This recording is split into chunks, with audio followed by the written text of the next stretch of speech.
All right, today we got the ultimate green bean chicken casserole. Start with a cup of milk. And then we're gonna take 2 cans of cream of mushroom soup.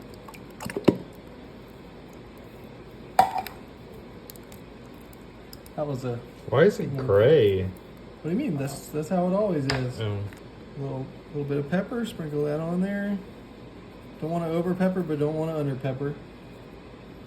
We'll get a little bit of salt. We're gonna get about a teaspoon worth of garlic. There we go. And half a teaspoon of onion powder. Sounds a little chunky in there. There we go. Just how we like it. So then we're gonna whisk this mixture together before we add the other dry ingredients. All right, now that we got that whisked together, we're gonna add, so I sauteed half an onion and 8 ounces of sliced mushrooms that we're gonna add to that. About 2 cups of rotisserie chicken that I shredded, pulled apart a little bit. And we're gonna do 1 cup of sharp cheddar cheese, which is about half this bag. Now we're talking, baby. Mm-hmm.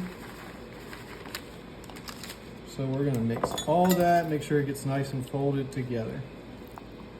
At least we're gonna add in about a cup's worth of French onions into the mixture. Fried French onions. Yeah. Most importantly, it wouldn't be green bean casserole without the green beans. So we're gonna put 24 ounces, already cooked this, of green beans.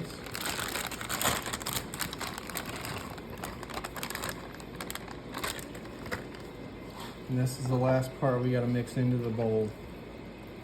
Just kind of fold it all Before together. we put it into our baking dish, yeah. All right, so we got that good and mixed on in there. Now that we have that, we're gonna take this and dump it in our 9x13 baking dish. Nice hearty casserole right here.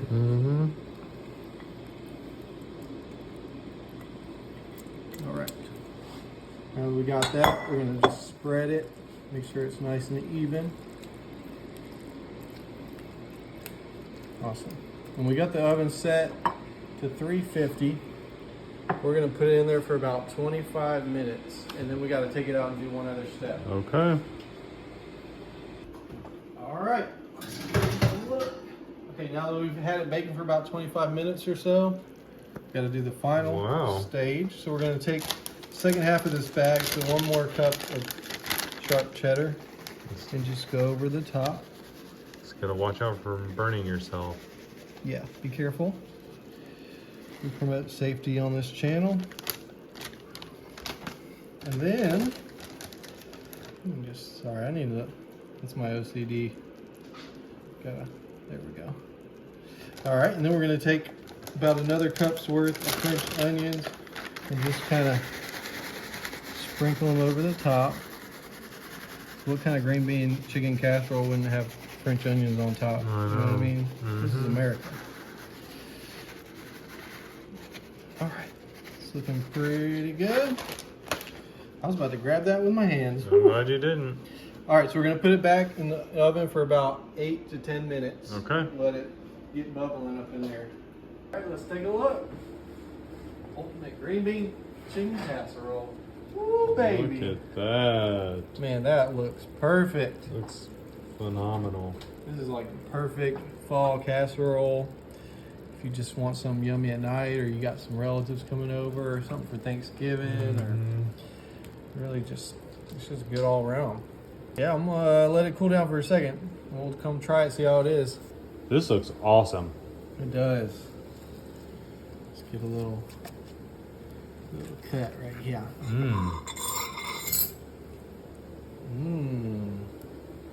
Ooh, it's still steaming. I'm gonna be careful when I'm eating this. Don't burn your tongue. Looks really good. Oh yeah. Make sure I get a little chicken on there too. That's a good bite. Gotta have everything.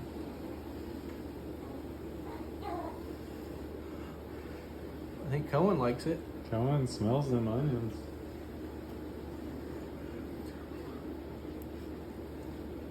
Mmm. Delicious. That was really good. That might be my favorite green bean casserole I've had. Wow.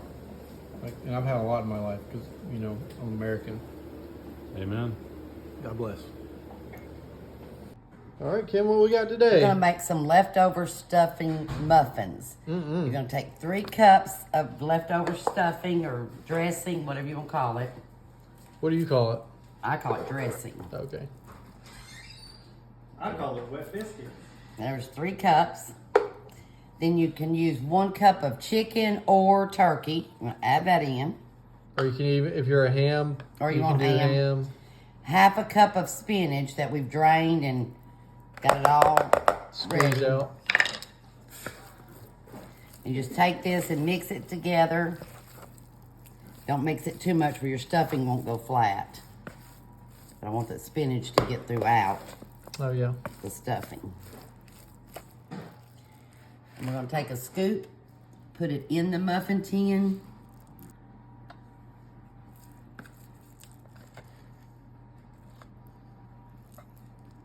These are going to be good. So this is a great meal to make if you got some leftover stuffing. Okay, now that we've got all that done, we're going to now take 6 eggs in a bowl. Okay, here's our last one. Okay, here's our last egg. That's 6. And then some salt and pepper.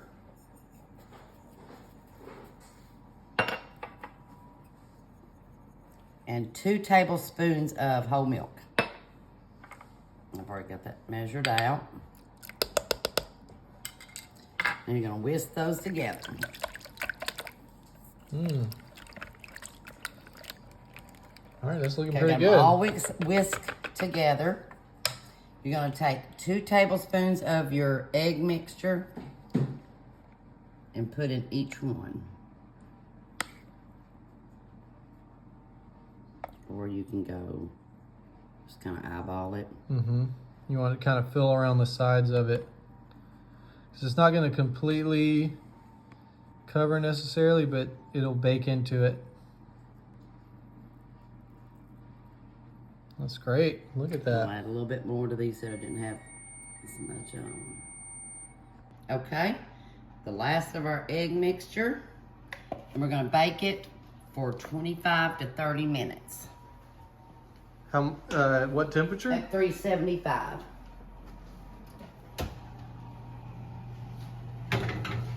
It's looking good. Oh, don't be Ooh, burning. wow. I never thought about putting stuffing with all of this, but that's gonna be good little bites. Those look really good. Yeah, that's a great thing to do if you got Yes. leftover stuffing. I mean, who doesn't have leftover stuffing? Well, you probably don't because you make great stuffing. Yeah, we eat it for sure. All right. Let's give it a try. Ooh, it's like perfectly crisp Wow. and brown. Holy moly. It looks like quiche, but it's... Made out of stuffing. Try a Little bite. things. I kind of want a bite of that.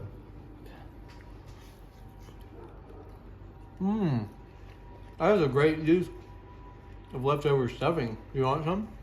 All right, guys. About to make your life a little simpler with this recipe. We're gonna make some Crockpot mashed potatoes.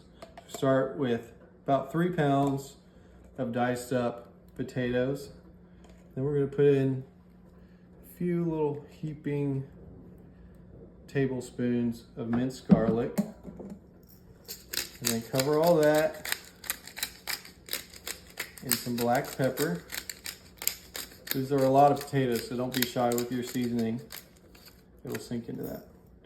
And then put in 1.5 cups of chicken broth. Once you have that, just give it a gentle stir. Try to get the garlic kind of spread around inside of the crock pot. Okay, so we have the garlic pretty nicely distributed throughout there. So we're gonna put our lid on, and we're gonna put it on high. Oh, we're already there. For 3 hours, and then we have a few more steps before it's done. All right, y'all, it's been about 3 hours.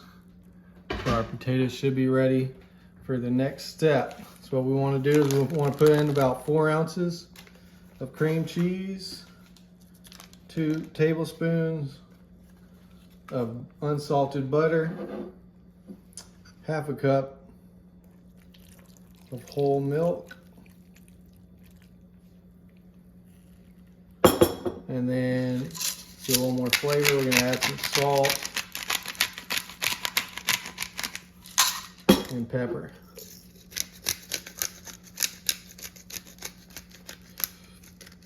All right, once you got all that in there, we're gonna take our electric hand mixer and get this thing to a smooth mash.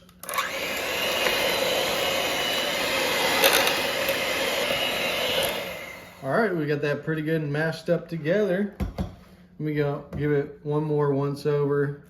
Ooh, look how smooth and creamy that is.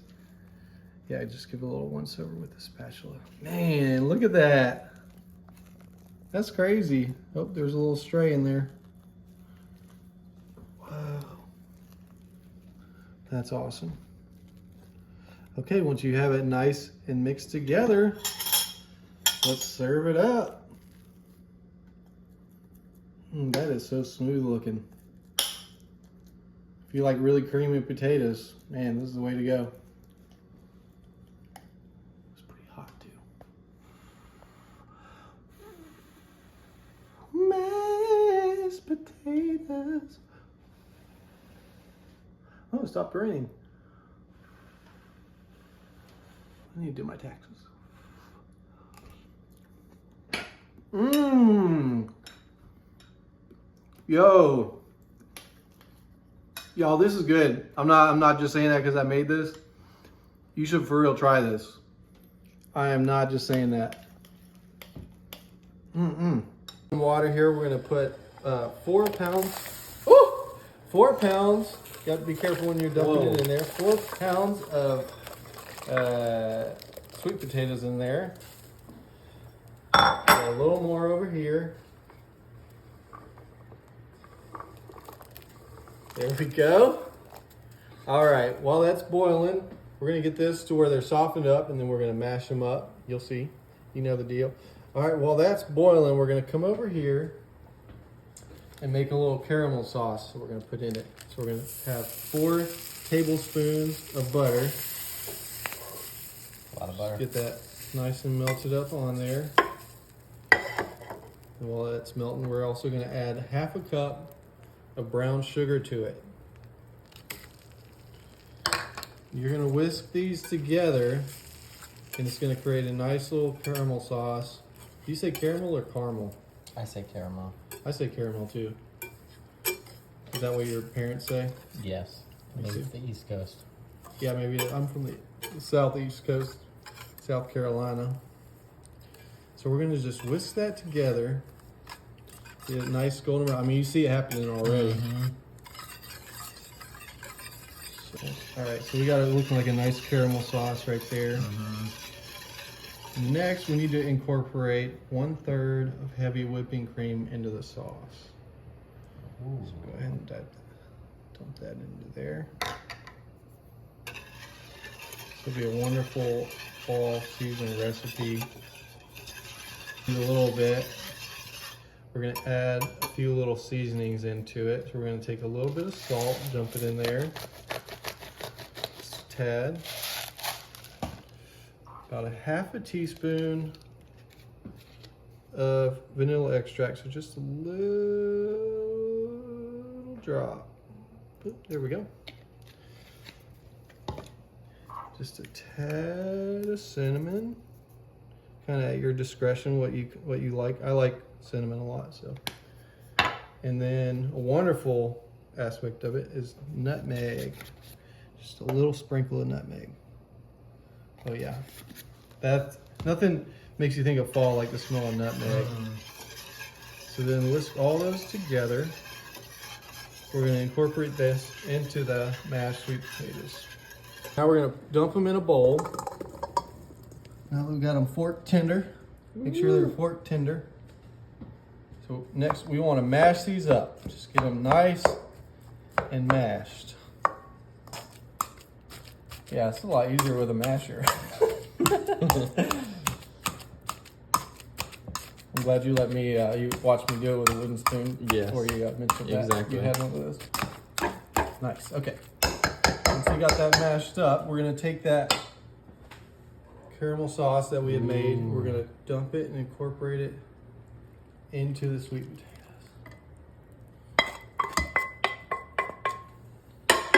And then we wanna mix that all together in there. Oh, that smells good. Stir it up in there. All right, so we got a greased baking dish right here. Already greased it up. We're gonna just put the whole mixture in here. Where's my spatula? Get that spatula. Gotta get All it right. all. Once we got it in there, we're gonna just smooth it. Smooth it over the bottom here. Looks like ice cream. My wife loves ice cream. Got that smooth over the top there. So now we're gonna take, this is a whole bag, 16-ounce mini marshmallows. We're just gonna sprinkle it over the top. Woo! The whole bag. The whole bag. We ain't playing around. This is the South, baby. Woo-hoo-hoo. We got the oven preheated to 350. We're gonna put it in there for 20 minutes. 20 minutes, y'all, till it's nice and golden brown on the top. All right, let's take a look. Ooh, baby. Wow. Yum. I got it a little bit more brown on top than I wanted to around here. Around here it's looking pretty good. So word to the wise, just keep a good eye on it when you're cooking marshmallows because it'll happen pretty quick. Let's go in this corner right here. Ooh. Oh, yeah. Look at that. Oh, yeah. Yeah, that looks wonderful. Get my fork here. I want to get all the parts.